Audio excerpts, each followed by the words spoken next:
कारणास्तव राहिलं होतं ना. झालं झालं ओके डन. रोल.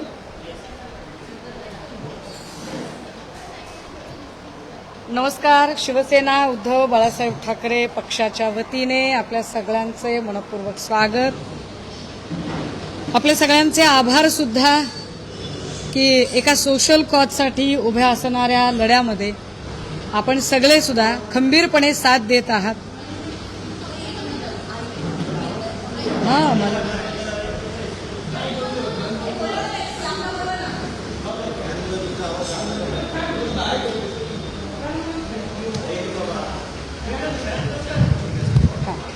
हां घ्या. हां झालं.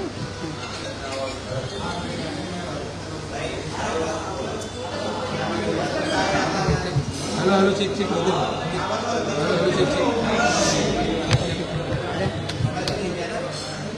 ठीक आहे.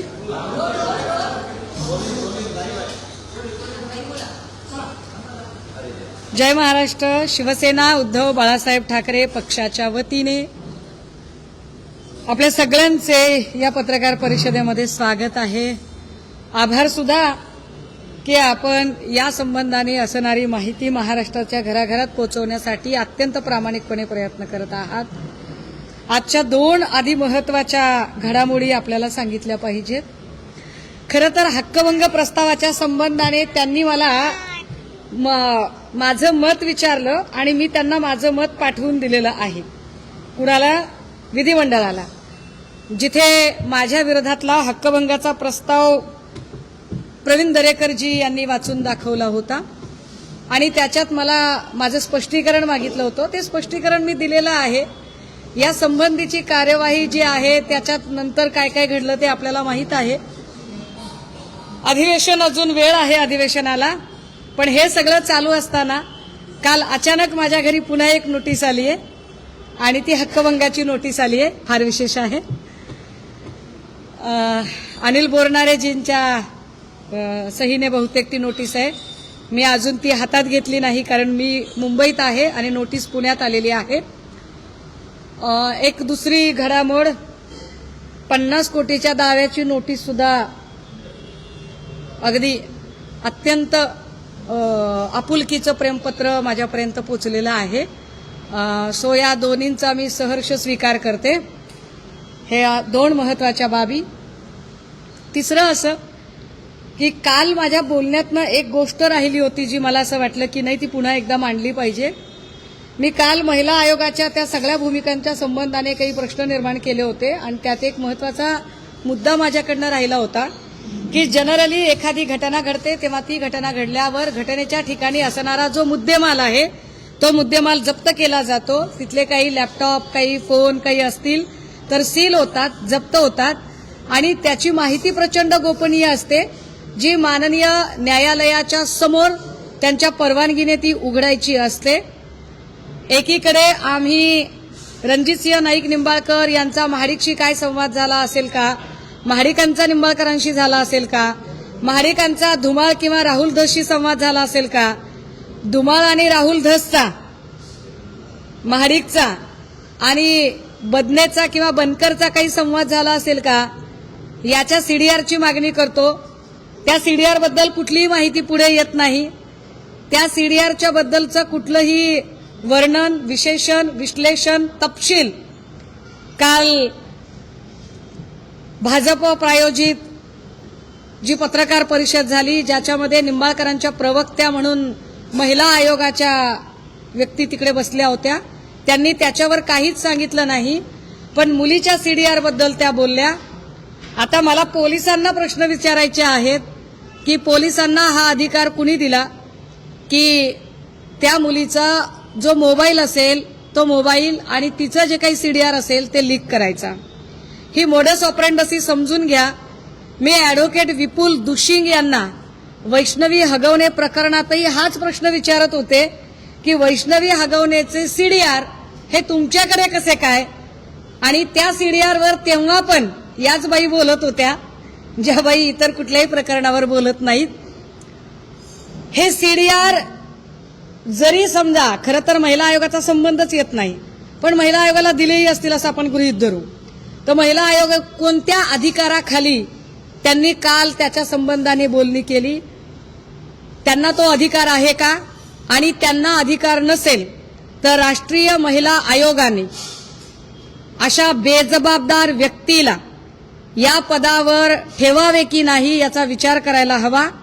राष्ट्रीय महिला आयोगाने महिला आयोगावर असणाऱ्या राजकीय हेतूने प्रेरित काम करणाऱ्या व्यक्तीला तातडीने स्पष्टीकरण मागायला हवे आणि राजकीय हेतूने प्रेरित होऊन एखाद्या स्त्रीची मरणोपरांत बदनामी आयोगावरची व्यक्ती करत असेल तर आयोगाची गरिमा कलंकित होते. अशा व्यक्तीचा सुनील तटकरे यांनी राजीनामा घ्यावा, कारण त्यांची नेमणूक जेवढं काही मला कळतंय त्याच्यानुसार शिफारस तर कदाचित तटकरे साहेबांची असेल, शिफारस असेल बरं का, पुन्हा असेल की आहे याच्यावरून पुन्हा वाद व्हायचा. तर त्याच्यामुळे तटकरे साहेबांनी अशा व्यक्तीचा तातडीने राजीनामा घेतला पाहिजे. मुख्यमंत्र्यांनी त्या राजीनाम्याची प्रोसेस तातडीने केली पाहिजे. ती का केली पाहिजे त्याचं कारण मी आपल्याला सांगते. आज बीडमध्ये सगळ्यात उंच टॉवरवर काही मुलं अत्यंत जीवघेण्या स्थितीमध्ये आहेत. ती सकाळी 10 पासून आहेत, जिकडे की सहजासहजी माणसांना पोचता येणार नाही. आणि अशा टॉवरला उभे राहून त्यांची मागणी काय आहे तर ते म्हणताहेत की आम्हाला चाकणकरांचा राजीनामा हवाय, कारण आमच्या बीडच्या बहीण लेकीवर त्यांनी ज्या पद्धतीने गलिच्छ आरोप केलेले आहेत. टॉवर किती उंच आहे बघा, कारण पोलीस किंवा यंत्रणा तिथपर्यंत पोहोचलेली नाही. या पोरांच्या जीवाचं जर काही बरं वाईट झालं तर याला जबाबदार कोण आहे? नाही, हा उभा व्हिडिओ आहे दादा. खूप मोठा टॉवर आहे. चाकणकरांच्या राजीनाम्याच्यासाठी ही सगळी मुलं टॉवरवर चढलेली आहेत की जोपर्यंत अजितदादा आणि तटकरे साहेब या अशा बेजबाबदार व्यक्तीचा राजीनामा घेणार नाहीत तोपर्यंत आम्ही खाली उतरणार नाही, असं म्हणत ही मुलं वर आहेत. खूप मोठा टॉवर आहे हा. पण यात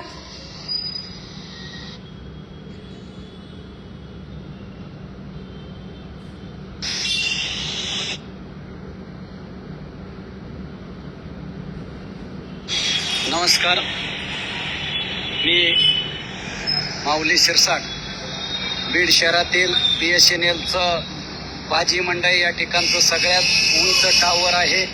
आणि या टावरवरती आमचे तरुण बांधव सकाळी 10 वाजल्यापासून चढलेले आहेत.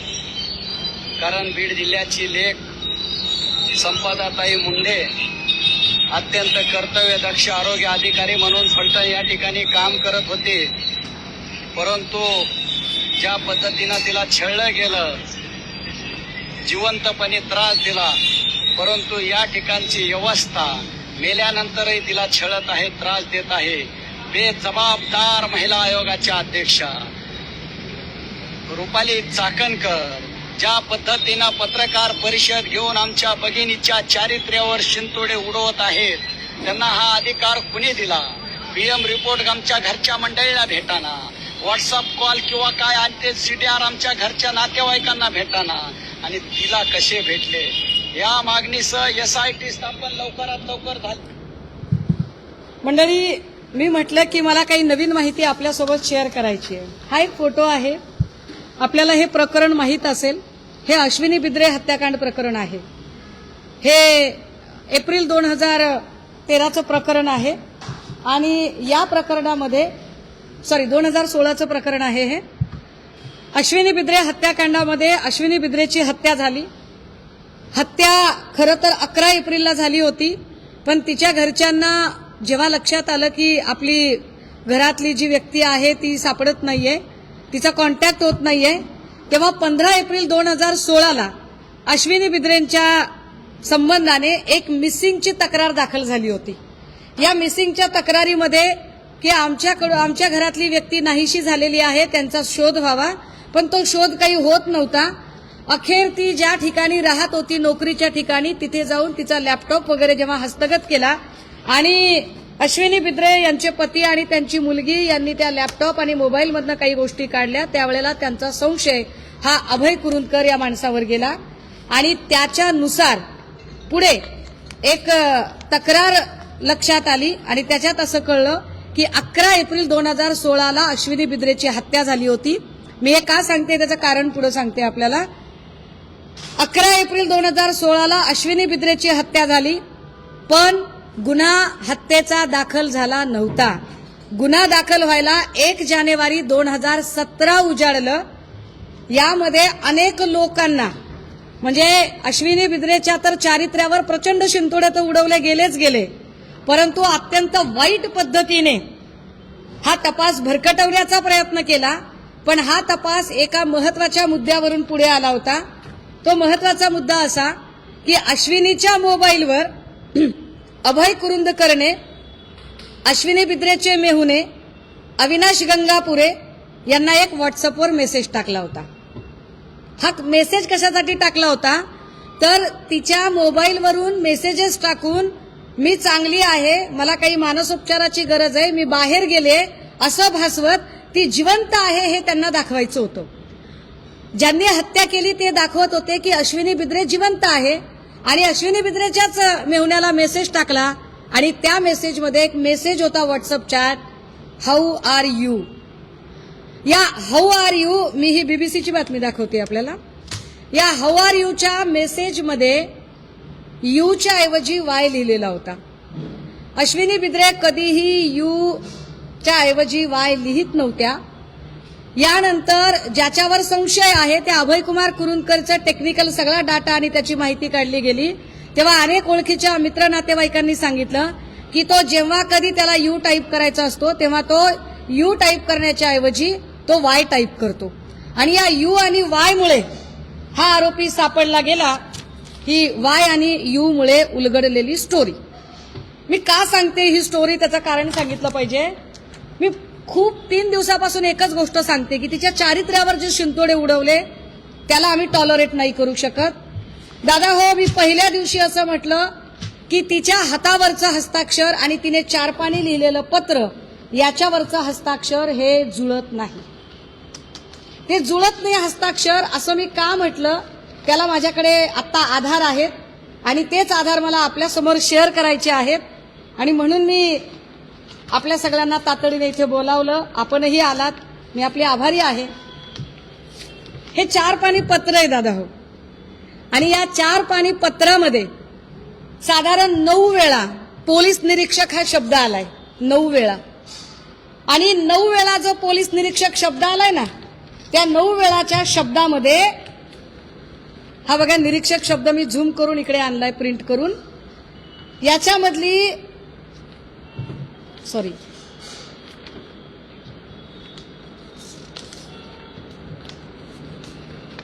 त्याच्यामधलं जर हस्ताक्षर जर आपण बघितलं तर आपल्या लक्षात येईल की काय नेमका घोळ झालेला आहे आणि आम्ही असं म्हणतोय याला नेमका आधार तरी काय आहे. हा निरीक्षक शब्द,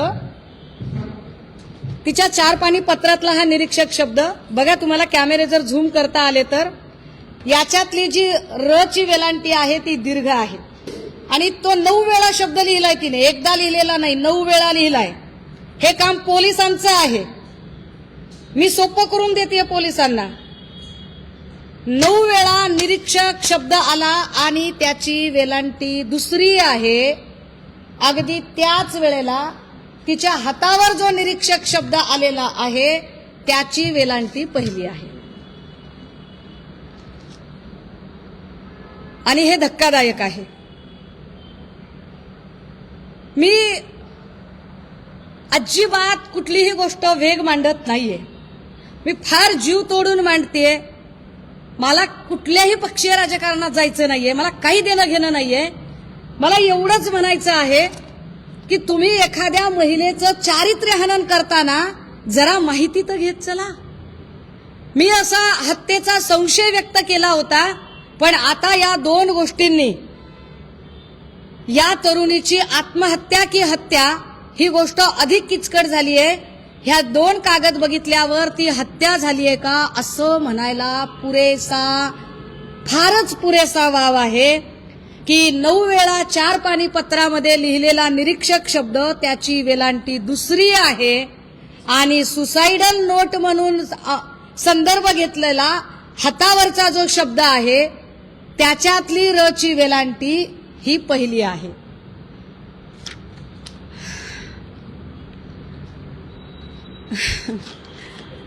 फक्त नाही, हस्ताक्षर पण नीट जुळत नाहीत दादा. विशेष म्हणजे तिने अधीक्षक शब्द जो वापरलेला आहे ना, म्हणजे ती प्रत्येक वेळेला असा जेव्हा कधी शब्द येतोय त्यावेळेला ती दीर्घ वेलांट्या वापरते आणि याच्यातली वेलांटी तिची रहस्व आलेली आहे. हे काय आहे?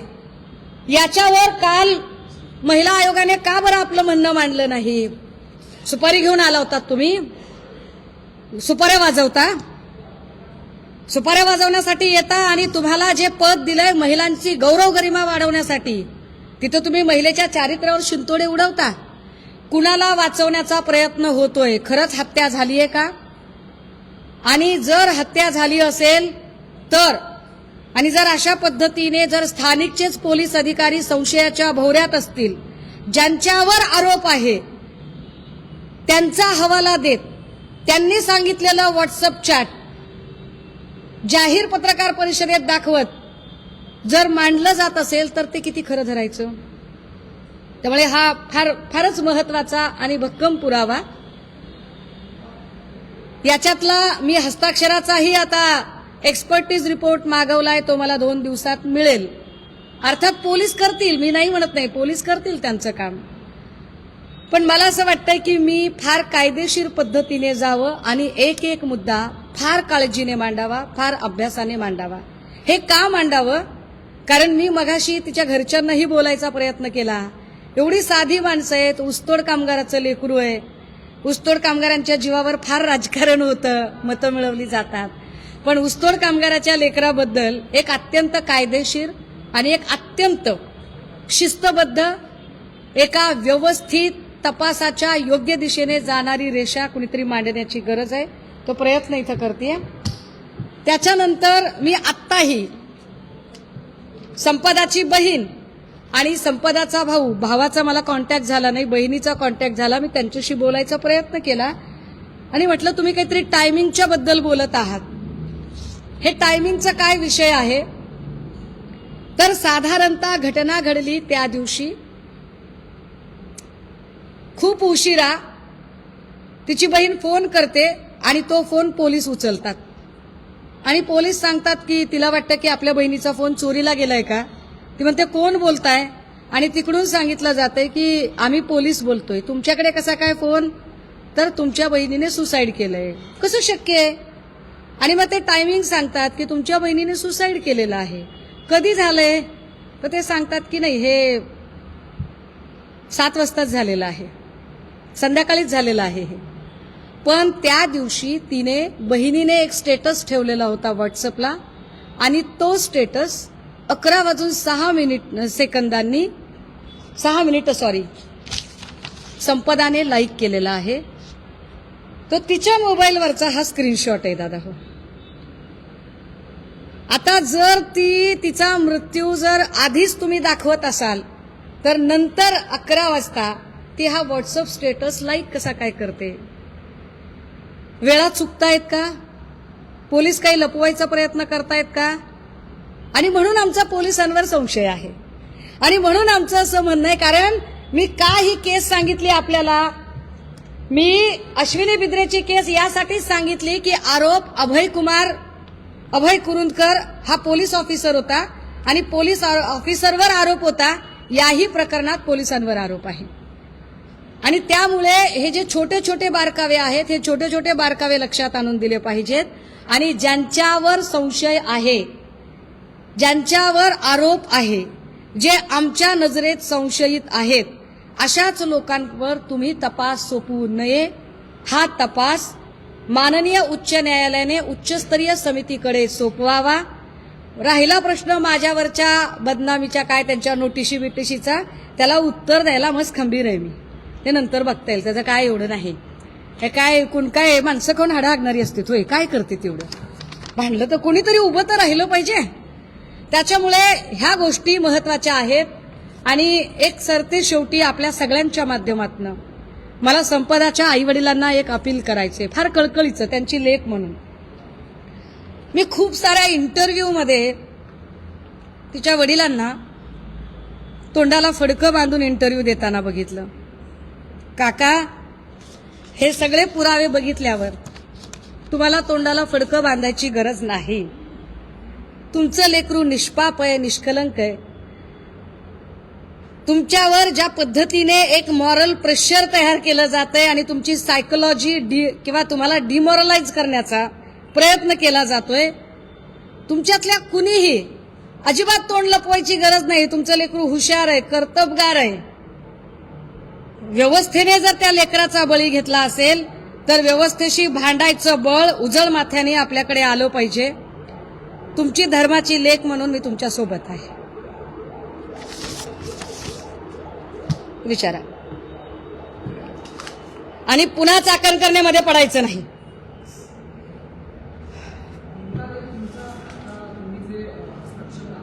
मी आपल्याला देणार दादा हे.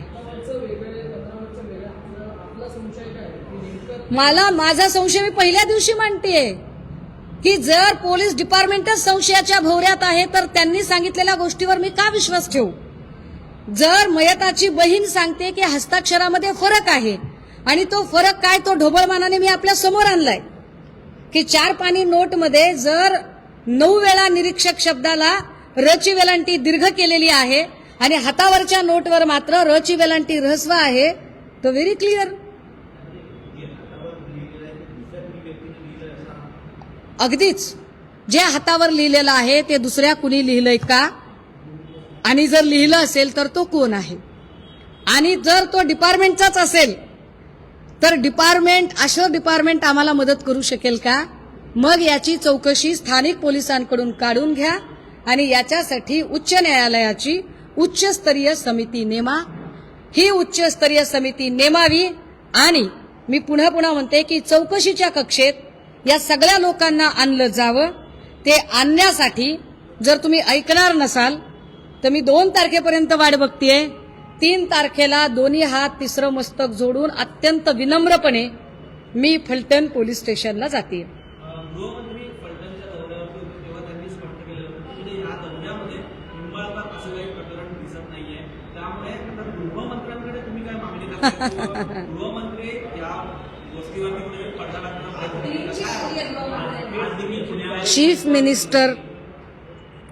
चीफ मिनिस्टर माननीय मुख्यमंत्री यांनी या राज्याला कल्याणकारी राज्य बनवण्यासाठी अहोरात्र मेहनत घ्यावी.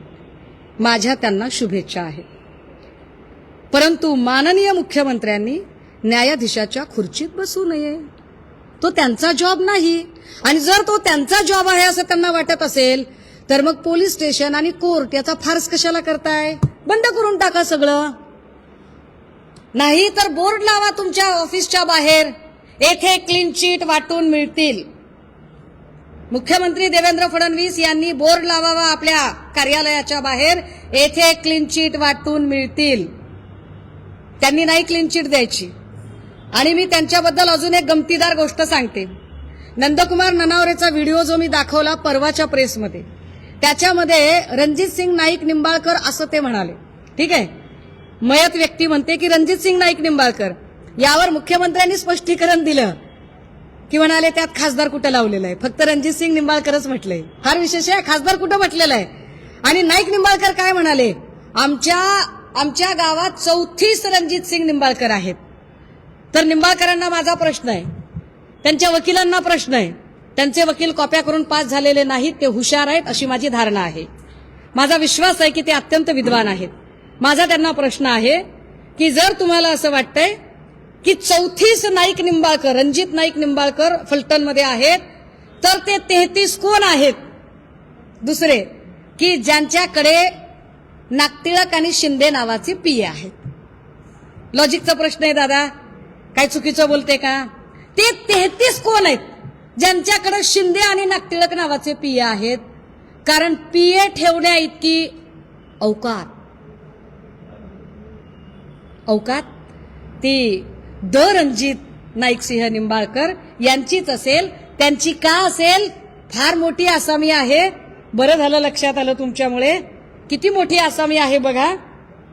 सांगितलं पाहिजे मी आपल्याला की किती मोठी आहे. अहो आपण साधा एखादा केक जरी तलवारीने कापला तरी आपल्यावर काय काय अलिगेशन येतात राजे हो.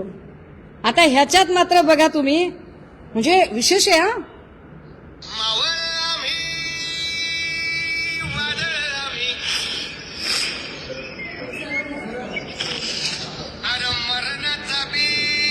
शस्त्र किती आहेत बघा, रिव्हॉल्वर किती आहेत, तलवारी किती आहेत, जंबिये किती आहेत.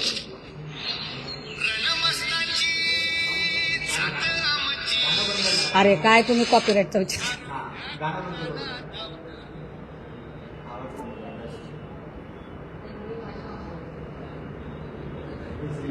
काय भीती आहे या माणसाला, कुणाची भीती आहे, कशासाठी एवढ्या गन आणि एवढ्या बंदुका लागतात. रणजितसिंह नाईक निंबाळकरांना एवढ्या बंदुका आणि एवढे सगळे शस्त्रास्त्र, एवढ्या तलवारी, एवढे जंबिये लागतात, एवढ्या गुप्त्या काय काय हत्यार आहेत ती. कुणी दिली असतील लायसन दिलेले आहेत का आमच्या भाचा योगेश कदमांनी, काय बघा काय असेल तर काय सांगता येत नाही. सध्या काही होऊ शकते. नाही माझ्या भाच्यांवर माझा विश्वास आहे, चांगली लेकरं आहेत ती. पण हे चेक करणं गरजेचं आहे. मग हे 33 कोण आहेत, 33 रणजितसिंह नाईक निंबाळकर कोण आहेत, त्यांच्यात कुणाचा PS शिंदे आणि नागटिळक नावाचा आहे का. दुसरी गंमत सांगते, ननावरेच्या वेळेला म्हणाले की ते फक्त रणजितसिंह नाईक निंबाळकर म्हणाले, खासदार शब्द नव्हता. आता काय म्हणतात, आता फडणवीस असं म्हणतात पत्रात फक्त खासदार लिहिलंय, खासदार निंबाळकर कुठं लिहिलंय. काय कमाल आहे. म्हणजे फडणवीस साहेब म्हणजे अरे काय काय टॅलेंटेड माणूस आहे राव. एवढं टॅलेंट म्हणजे असं 7 म्हाताऱ्या साताने असं मीठ मोहरीन 7 वाटाची माती अशी ओवाळून टाकावी, एवढा हुशार माणूस आहे आमचा मुख्यमंत्री. असं नसते रे दादा, असं नसते. असं म्हणताय की ज्या दिवशी ते आल्या त्या रात्री उशिरा आल्या, सगळी कागदपत्र पूर्ण करून घेतले आणि त्यांना सकाळी 9:30ला जायचं होतं, मात्र आम्ही 5 वाजता जाऊन बघितलं आणि मला बदनाम करायचं आहे की हत्या नाही तर आत्महत्याच आहे असं त्यांचा दावा. चला मान्य, मी दिलीपसिंह भोसले पाटलांचं हे आर्ग्युमेंट मान्य करते. माझं त्याच्या पुढचं आर्ग्युमेंट आहे, डॉक्टर असलेली पोरगी एवढी काय अशी डोसक्याला गोडतेल लावणारी होती की तिला माहितीये की निंबाळकरांच्या दबावाने तिची डिपार्टमेंटल इन्क्वायरी लागली असं तिनेच तिच्या हस्ताक्षरामध्ये पत्रात लिहिलंय. ती निंबाळकरांच्याच निकटवर्तीयांच्या हॉटेलमध्ये जाईल का राहिला.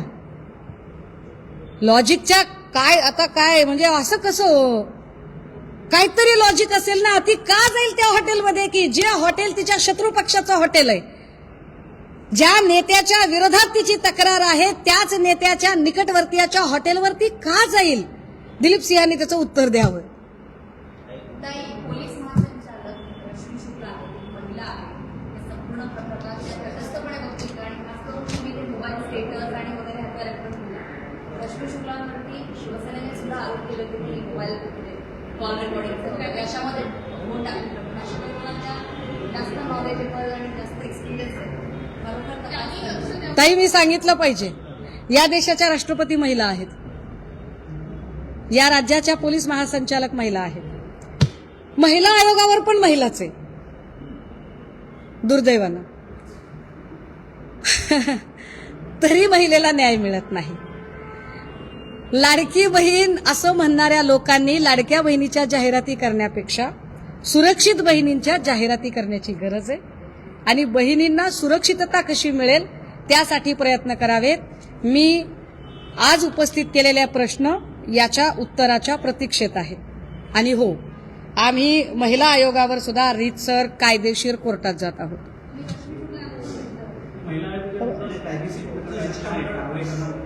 नाही, मला कायदेशीर कोर्टात जावं लागेल की आयोगावरची व्यक्ती आपल्या जो कॉन्स्टिट्युशनल प्रोटोकॉल आहे त्या कॉन्स्टिट्युशनल प्रोटोकॉलच्या बाहेर जाऊन जे त्यांच्या फ्रेमवर्कमध्ये नाहीये, जे त्यांच्या कार्यकक्षेत नाही, तिथे आउट ऑफ द बॉक्स जाऊन जर पॉलिटिकल इंटरफिअरन्स करत असतील त्यांनी करावा.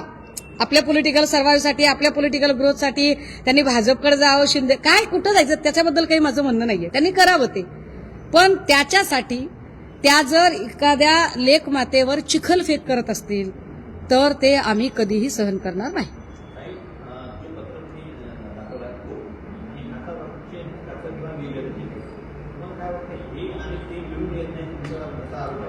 अहो, आता हेच सांगते मी मगापासून की माझं म्हणणं आहे की हे वेगळं कसं आहे, हे वेगळं कसं आहे. एकीकडे 9 वेळा, एकदा चुकू शकतो साहेब, एकदा लिहिलंय चला चुकून लिहिलं, गडबडीत लिहिलं समजू शकते. 9 वेळा निरीक्षक शब्दाची वेलांटी दीर्घ येते आणि हातावरची वेलांटी मात्र ऱ्हस्व येते. तिचे जेव्हा जेव्हा याच्यातले 4 अक्षरी शब्द आपण तपासतो तेव्हा 4 अक्षरी शब्दामध्ये दीर्घ वेलांटी येते आणि इतर ऱ्हस्व वेलांटी येते. हे काय आहे? कारण मेडिकलची जी लेकरं असतात त्यांचं मराठी आणि ग्रामरचं थोडंसं त्रांगडं असतं. हे फार महत्वाचं आहे.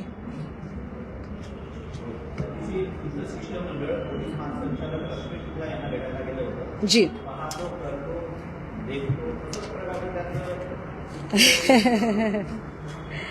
असू द्या, असू द्या. त्यांनी जरी महिला म्हणून कोणाची गैर केली नाही तरी आम्ही महिला म्हणून सगळ्यांचा सन्मान करतो. आणि मी म्हणते ना की मी सन्माननीय उद्धव बाळासाहेब ठाकरे या अत्यंत संयमी, सभ्य आणि सज्जन माणसाच्या नेतृत्वाखाली काम करत आहे.